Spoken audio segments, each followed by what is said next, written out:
तो कुछ इस प्रकार से घर खंडर हो चुके हैं और तब्दील हो चुके हैं मलबे में। तो कभी लोग ना इन घरों में भी रहे होंगे और अपने सपने सजोए होंगे कि हमें कुछ करना है, पर लेकिन आज इस गांव में हाँ एक भी लोग आपको यहाँ दिखाई नहीं देंगे। और आखिर क्या कारण था यहाँ के लोगों ने ये प्यारी सी मकाने को छोड़ करके चले गए हैं। आइए और अब आखिरी कारण पे आते हैं कि आखिर ये जो प्यारे से घर है ना क्यों तब्दील हुए हैं खंडर में। यहाँ देखिए, अगर थोड़ा सा भी दिक्कत हो जाए ना तो नीचे गिर जाएंगे तो मैं यहीं दब जाऊंगा। ये देखिए यहाँ पे भी ये पूरा खंडर हो चुका है। हेलो मेरी यूट्यूब फैमिली, नमस्कार। फिर से एक नए दिन की नई शुरुआत के साथ नया ब्लॉग शुरू करते हैं। और आज की ब्लॉगिंग की शुरुआत हमेशा की तरह अपने इन खूबसूरत पहाड़ों से और गांव से थोड़ा दूर जहाँ पे मैं आ रखा हूँ, यहाँ का नाम कहते हैं मोल्ठा।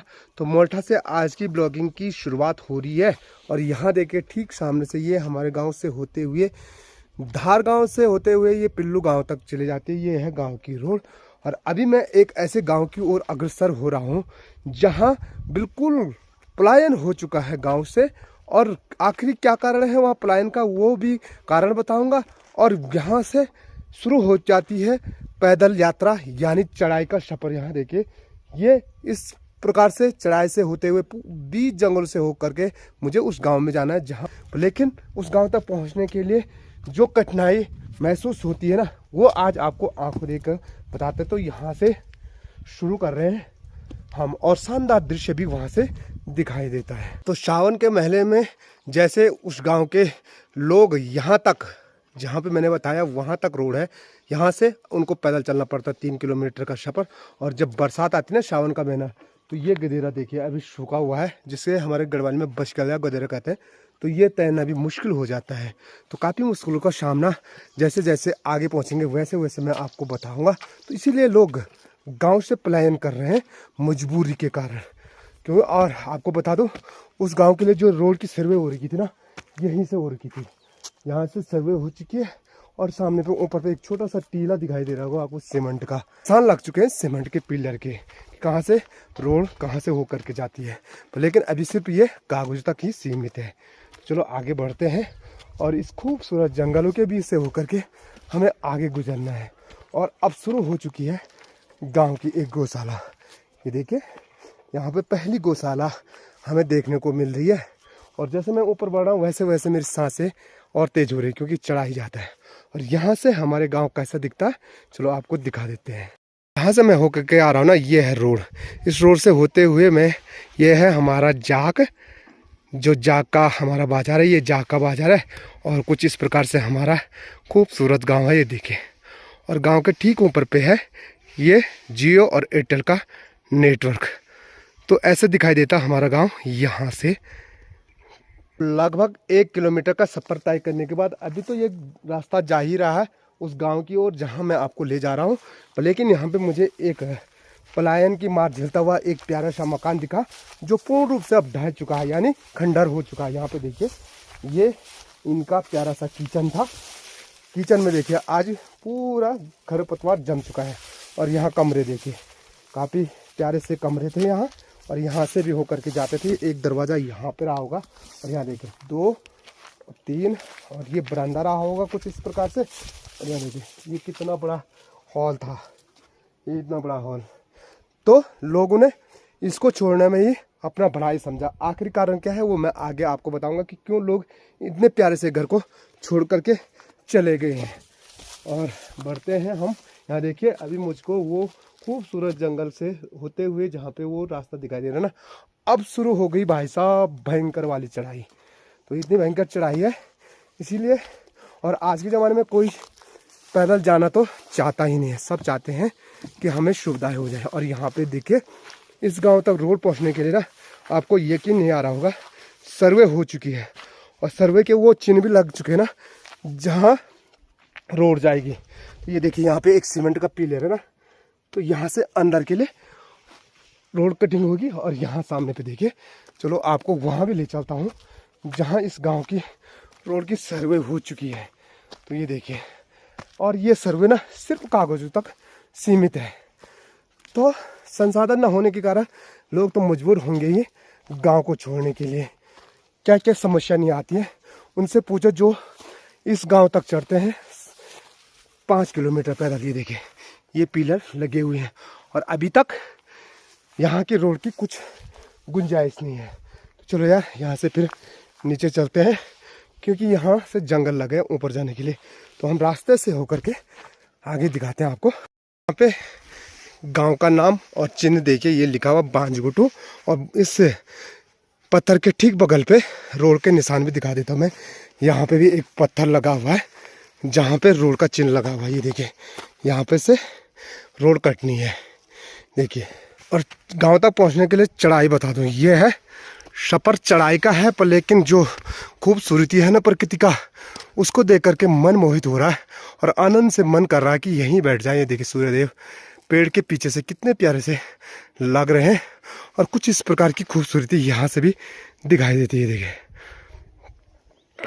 तो अब इस चढ़ाई को देख करके आप भी यकीन कर पाएंगे कि वास्तव में लोग आखिर क्यों गांव को छोड़ करके जा रहे हैं। ये देखिए जब लोग पीठ में ना यहाँ से 40-50 किलो शादी में का सामान ले जाते हैं ना, तो तब उनको पता चलता है कि वास्तव में कितना दूर है हमारा गांव और हम कैसे वंचित हैं इस रोड से।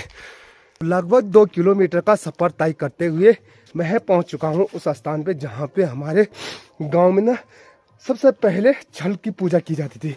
और छल पूजन क्यों किया जाता था, यहीं आते थे लगभग लोग इस साइड, और यहाँ छल पूजन किया जाता था। लेकिन अब नहीं आते यहाँ पे के लिए, कहते हैं उस तरह का पानी।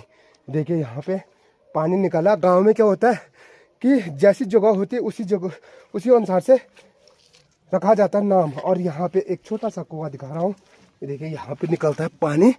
तो चढ़ाई चलते चढ़ते थकान में लग चुकी है, एक बार पी लेते हैं पानी को। ये देखिए पानी कितना स्वच्छ और निर्मल है, बिल्कुल भी आपको कबाड़ नहीं मिलेगा।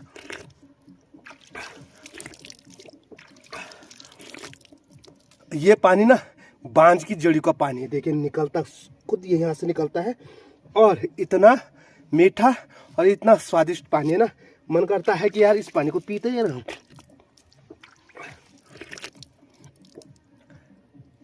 चलते हैं आगे बढ़ते हैं यार। और मेरे पीछे ना पहाड़ की थोड़ा सा खूबसूरती दिखा दे, और भगवान सूर्यदेव कुछ इस प्रकार से दर्शन दे रहे हैं इन खूबसूरत पहाड़ों के बीच में। जो ये प्रकृति का खूबसूरत नज़ारा ना उनमें, तो बढ़ते बढ़ते काफ़ी आगे पहुंच चुका हूं यार मैं आज। और यहाँ देखिए जंगलों में आना और इस प्रकार के कुम्मर लगना स्वाभाविक है। तो ये जब चिपक जाते ना तो निकलना बहुत मुश्किल हो जाता है। यहाँ देखिए तो इनको हमारे पहाड़ों में बोलते हैं कुम्मर। ये कुछ इस प्रकार से होते हैं। और अभी मैं पहुंच चुका हूं एक पहला वाला मकान जिसको लोगों ने छोड़ दिया है। और छोड़ने का मुख्य कारण क्या है वो आपको बताते हैं। तो सबसे पहले अंदर चलते हैं, यहाँ पे दिखाते हैं आपको। ये देखिए इस घर पे ना कभी लोग रहे होंगे ना, लेकिन आज इस घर पे दरवाजे तक नहीं है। और कुछ इस प्रकार की चढ़ाई हुआ करती थी पत्थरों की। पहले क्या होते थे, पत्थरों के मकान बने रहते थे, पत्थर के मकान बनते थे और कुछ इस प्रकार से ऊपर छत रहती थी। ये देखिए पत्थर वाली, जिसे हमारे गढ़वाली में बोलते हैं पठावी। देखिए कितने बड़े बड़े पठावी सीधा वहाँ तक दिखाई दे रहे हैं। और चलिए इसके पीछे भी चलते हैं, कितना लंबा घर है। और सबसे बड़ी बात आपको यहाँ बता दें, इन लोगों के जो खेत थे ना, ये देखिए कितने बड़े बड़े खेत हैं यहाँ देखिए। और यहाँ से नीचे सारे ये बंजर वाले खेत आपको दिखाई दे रहे हैं नीचे तक, यहाँ देखिए। और सौंदर्यता यहाँ की अपार, यहाँ से मन मोह लेता है, जाने का मन नहीं करता वापस। तो आगे आगे बढ़ते कितने घर ऐसे तब्दील हो रखे हैं जो अब बिल्कुल छानी में बदल चुके हैं। छानी का मतलब मरुड़ा। तो यहाँ पीछे साइड अभी मैं इनके खेतों के बगल से होकर के गुजर रहा हूँ। यहाँ देखिए यहाँ पे इन्होंने दरवाजा लगा रखा है और ताला भी लगा रखा है। तो लेकिन लोग आते हैं या नहीं इसका पता नहीं है। और खेत देखिए कितने बड़े बड़े खेत हैं। तो आगे बढ़ते हैं और ऊपर इस रास्ते के ऊपर भी ना पूरे खेत है ऊपर तक। तो पहाड़ों के वो खूबसूरत घर जिनमें लोगों ने अपने सपने सजाए होंगे ना, आज ये देखिए कुछ इस प्रकार से खंडर हो चुके हैं, तब्दील हो चुके हैं मलबे में। देखिए पूरा टूट करके नीचे देखिए। और इससे आगे बहुत सारे घर हैं और इस गांव में ना कोई भी लोग नहीं रहता। आखिरी कारण क्या है यहाँ न रहने का, वो मैं आपको बता दूं। और इसके शानदार दृश्य यहाँ देखिए, यहाँ पीछे का जो खूबसूरत दृश्य है ना, वो मन को मोहने वाला है। इतनी खूबसूरत जगह को आखिर लोगों को छोड़ने पे मजबूर क्यों कर दिया है, इसका मुख्य कारण क्या है। देखिए इतनी ज़्यादा खेती बाड़ी, जहाँ तक आपकी नज़र पहुँचेगी। तो एक घर ये भी है, जिस घर में आते ही हमें ताला देखने को मिल रहा। और मकान देखिए कितनी प्यारी चिड़ाई हो रखी है। और पत्थर देखिए, कुछ इस प्रकार के मिस्त्री थे ना लोग पहले के, और अब ये पत्थर वाली चिड़ाई ने धीरे धीरे पहाड़ों से विलुप्त होती जा रही है। और यहाँ देखिए अब काफ़ी सारे घर हमको देखने को मिल रहे हैं। तो सब घरों पे हमको ताला नज़र आ रहे हैं। तो देखिए, और यहाँ पे एक शानदार 3 कमरे वाली मकान देखिए। और एक कमरा यहाँ पे रहा होगा जो पूरा टूट चुका है, पर लेकिन इस पे 3 कमरे देखिए। फर्स्ट पे भी दरवाज़ा लगा हुआ है, और यहाँ तो दरवाज़ा है ही नहीं। देखिए दरवाजे तो है नहीं, और इस घर पे भी दरवाजे नहीं है। तो कुछ इस तरह की स्थिति हो चुकी है अब पहाड़ों की। ये देखिए कैसे घर है जो सारे वीरान हो रखे हैं। तो यहाँ भी एक मकान देखिए। तो पूरा जो ये एरिया है ना, जहाँ बहुत सारे मकाने थे ना, वो पूरा पलायन की ओर हो चुका है और पूरा खंडर हो चुके हैं कहीं सारी मकाने। बताया दोस्तों मैंने आपको कि कैसा एक गांव पूर्ण रूप से पलायन की मार झेल चुका है। और उस जो प्यारे से घर है ना, उन घरों में एक भी व्यक्ति मुझे नहीं मिला है। और इस पलायन का कारण क्या है, सबसे बड़ी बात यहाँ है कि पानी तो दूर दूर तक है नहीं, तो इसीलिए लोग जो यहाँ से पलायन किए हैं, यहाँ नीचे जो गांव दिखाई दे रहा है वहाँ बस गए हैं। और जो ये खेती है ना, सारी बंजर पड़ चुकी है, क्योंकि यहाँ कुछ भी सुविधाएं नहीं है ना। यहाँ सबसे बड़ी सुविधा होनी चाहिए थी पानी की, रोड की तो बात अलग है, यहाँ पानी तक पीने के लिए नहीं है।